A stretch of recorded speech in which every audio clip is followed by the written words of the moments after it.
Alrighty, folks, if you don't know, let me remind you that the biggest real estate investing event is coming up in Las Vegas, October 5th, 6th, and 7th. It is also called BPCon. Lucky enough, we have Dion will be keynoting the entire event, and somehow I was slid in there as well as a speaker. So you've got two of the three amigos, plus the third amigo, Matt's going to be there. We're going to do some lobby events. Maybe we'll do pizza or beer or whatever. We're going to have some fun as the ORAT, Lumberjack, and Dion family. So we hope to see you there. Dion, you're keynoting the event, man. How's it going? You working on that PowerPoint yet? It's not my strong suit. Kind of like writing a book. That's not my thing. My thing is being lazy and not having to work. Super excited about going. Really looking forward to the event. I just as much as I think as everyone who's going to go there, I'm looking forward to the conversations off stage. Those people that you don't have a chance to just hang out with and ask questions and listen to the conversations and walk away thinking I never would have even thought to ask that. And can't wait. Yeah, it's going to be a lot of fun. One thing I will, I'm going to start challenging you every time you call yourself lazy, because I know you've been writing a book. I've been nice enough to see some early copies of it. And you sent me a text the other day that after formatting, it's 500 plus pages. I am sorry, but you are not lazy if you can write a 500 page book. What the heck? Here's the human origami that Matt would want for me to use to show you how lazy I am. I don't want to write a second book. I made sure this was a full mind, and it's very easy to read because it's in sections. Like I thought, not quite the TikTok memory, but maybe the YouTube video length memory. Yeah, I was well done. Yeah, really, really well. Well, Matt, I don't know if you saw it on Instagram, but we have started the Pink Panther again. Yes, I saw. Yeah, you saw that. Yeah, I was wondering where he had slid off to. I don't know that Dion can really send me that stuff. He's kind of lost all credibility on lazy, writing a book, being a keynote speaker, not vacationing this summer. I mean, just saying, I know what I've done this summer a lot of: sit by my pool and watch my kids take turns drowning each other. It's been kind of fun. But yeah, I reached a whole new level of lazy. It's quite enjoyable. I was busy. I knew you would get there. I knew. Oh yeah, for sure. It was just, well, the thing is I think now my wife is like, all right, too far. Too yeah, honey, bring it back. Bring it back. She's like, I think you've gone a little bit too far. And I was like, I don't know. I feel like I could move less, And so, yeah, it's been a great summer, hanging out with the kids and doing the full pool thing. And I never had a house with a pool growing up. I didn't have friends with houses with pools. And so watching the kids literally swim 3 times a day. And like the only time Sam gets out of the pool is to go to the rink and skate. I'm just like, this is insane. I don't know how people do it like that have a job. I don't understand. Life is good. Yeah, this is crazy. But yeah, it's been a blast. Signed 3 deals last week. All of them are progressing through financing and doing that thing now. So these are purchases, not sales. These are all purchases. Yeah. So I have 1 sale that closes next week. And then I have 3 purchases that start closing the first week of August to the last week of August. Yeah, we're going to talk about that in the second video that we record together. But what I wanted to do here is, again, I'm lucky enough to be speaking at Bigger Pockets event in Vegas, October 5th, 6th, and 7th. And my topic is, it took your parents 40 years to retire. You can do it in 10. Mm-hmm. So basically, we're giving you all the tools and the tidbits to that. But my opening slide, after my intro and my background, is going to be the slide right here, and it's basically a statistic of how the average 65-year-old is living. And I'm going to bring it up and share it with you and go through them. I was shocked. I mean, I knew it was bad, right? This whole work 40 hours for 40 years to live on 40%, but these are the numbers. And really the point of this entire presentation is everybody in the audience should do better. Mm-hmm. So here, I'll just go through the numbers in case you're not seeing this on the screen. Median retirement savings. Again, these are for people that are 65 and older. They bought the story, work 40 hours for 40 years to live on 40%. The median savings is $164,000. Median net worth, which also includes their home, is $409,000. Let's call it $410,000. Social Security makes up 50% of their income. Social Security, over 97% still carry debt. So not Dave Ramsey here. This one shocked me. 15+% have student debt. You're 65 years and older and you still have student debt. Was shocking to me. 41% still have mortgage debt. Median debt is over $34,000. 11.2 million retirees, or people that are 65 and older, are working or seeking work. The median income is about 30 grand. And then finally, 17 million are living at or below poverty level. Folks, we can do better. We are a group of wealth builders. We know it takes time, consistency, daily execution, but these numbers should scare the bejesus out of you. At least they did for me. Dion, you were first today. What do you think of this? So I love the data like this because hopefully it's the wake up call that some people need to see to think, hey, I need to think about money. Knee jerk reaction that like you're just sharing this with us during the video. You didn't send it to us and say, we're going to make this video. There's two things that I think can make it much scarier. Okay. And so the first one is anytime we talk average or median, people talk about average can have a bigger pendulum swing and medium seems to be more accurate. But when we have data like 48% of Americans between the age of 55 and 65 have zero saved for retirement. Like that's a statistic that several studies have shown, right? Yep. If the median is 409,900 on median net worth at 65, but 48% of Americans between 55 and 65 have zero saved. Yeah. That means the mode, right? There are some people that have 2 million saved or 3 million saved. Yeah. And that's a significant enough number to bring zero up to 409,000. Correct. But the most common, most reoccurring number is zero. Yeah. Okay. I will look that up. I think you're right. That's the first thing. And then the second thing, if you're talking about median net worth, is I would do the own versus rent since we're at a real estate thing. Yeah, there we go. That's you're right. For owners is 4,099. The average net worth for renters is 6,800. Got it. Those who see, this is why I do this. I got boys smarter than me, and this will become because that's the idea. The whole point of this slide, right? The only thing that happens before. Let's see if this changes. Oh, it doesn't change, or maybe it changes this way. So the only thing that happens before this is I do an intro to who I am. You know, you're going to see a bunch of these, I don't know, images, and then that's it, right? So this is definitely the setup. This slide is supposed to scare you, motivate you, get off your chair. So I will add own versus rent, and I'll try to figure out the mode for 65. And I'm assuming it's probably zero, but I want to get some facts on that. So that will happen. Thank you. Matt, anything jump out at you? This just screams one thing. People don't plan. People don't plan. They want to live in today and they don't really care that much about tomorrow. And then tomorrow's here and then they wonder why they don't have what they need to just live that day. I've seen it firsthand with the people that I bought their house, reduced their payment monthly by $500. And within 4 months, they couldn't pay me. Wow. They traded all of the equity in their property, the remaining equity after they didn't pay me for, months and months and months. And, it turned into a convoluted mess with attorneys. They traded the remaining balance of their equity to just live there for free until March of next year. Oh, wow. That's what society is. That's what people in their age group are. They're late 70s. He still works part-time.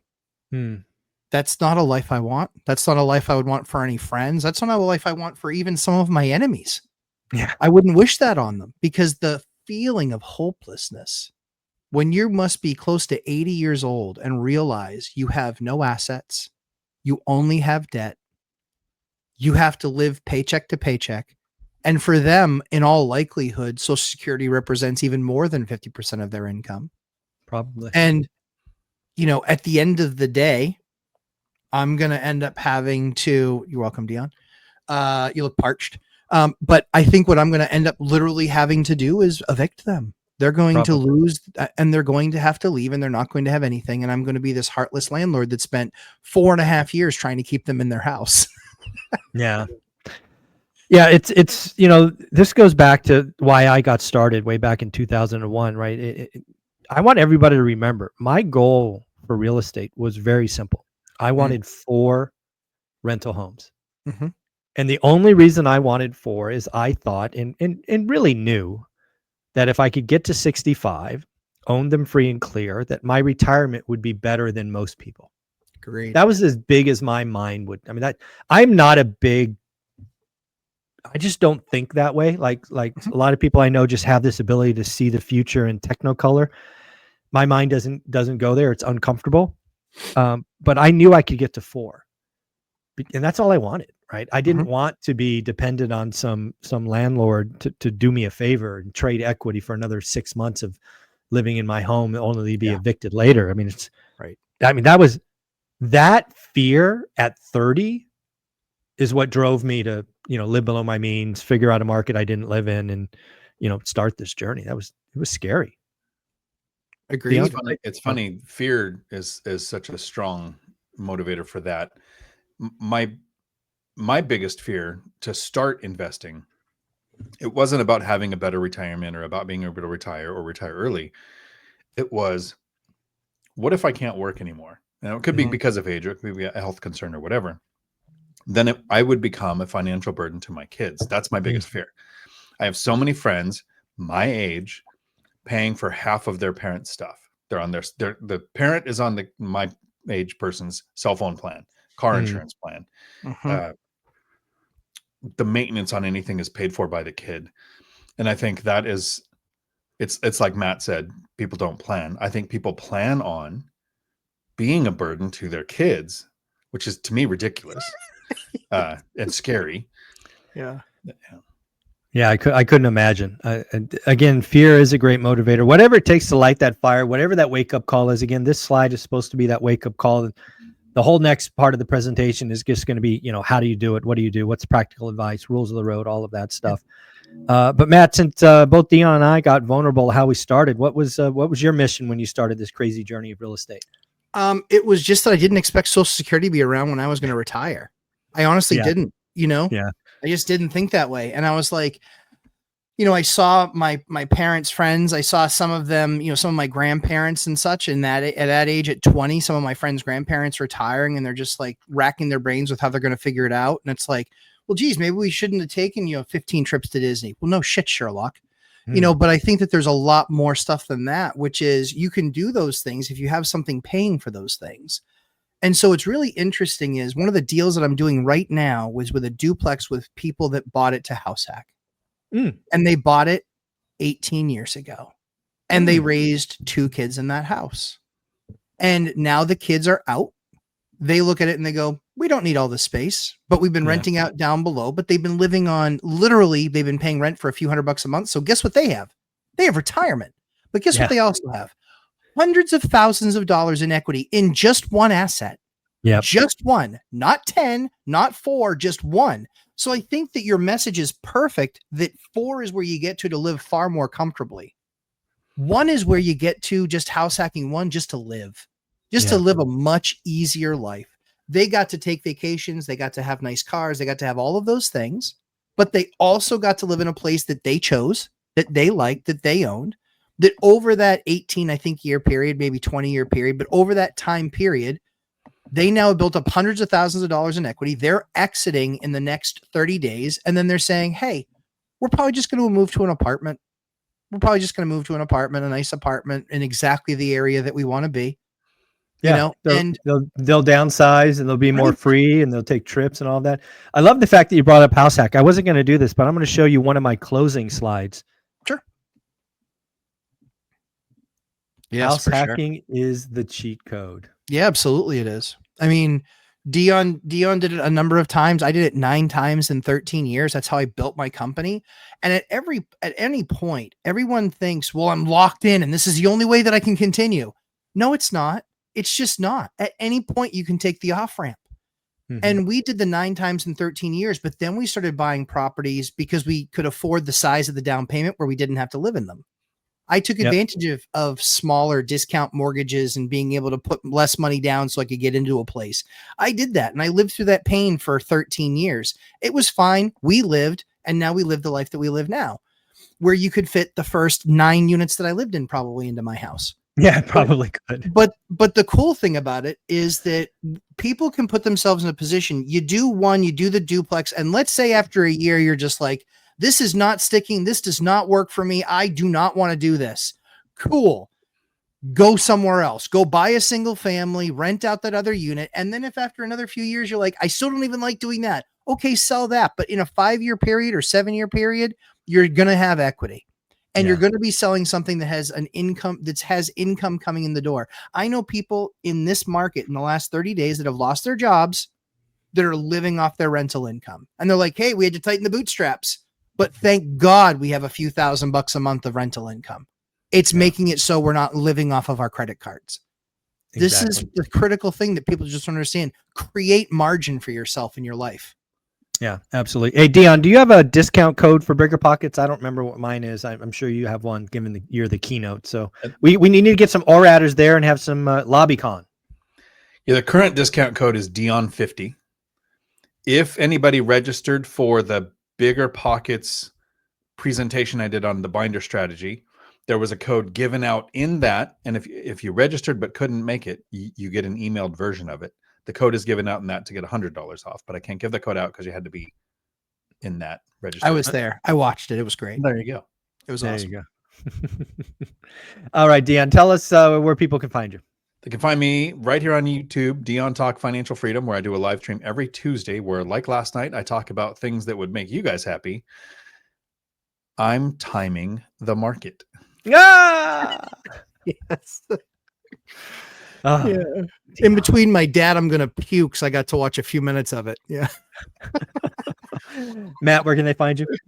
9 p.m. Thursday nights. We go till the questions end, just like Dion does. But usually they peter out at about 90 minutes because there's a lot of animation. There's a lot of talking there. There's a lot of shouting. I get excited about this stuff because I really know how much it's changed our lives, the three of us, how much it's changed all your millionaires' lives on your channel. So yeah, I get super passionate about this stuff because I know it's going to change your life. I'm a 9th grade dropout that wouldn't have been much of anything. And yeah, you're a statistic. You break the model for sure. I am. Well, I mean, I could be, there's a lot of horrible jobs that I had, and I could have gotten stuck in those jobs, and I could have gotten stuck without the vision, without the jumping to something, without the putting it all on the line to get to somewhere. It's okay to fail. That's one thing I've never minded. Hey, whatever, failed. Okay, next. Like, and you just have to wash yourself of this idea that everything's going to go perfectly. I've had 3 problem calls this morning already.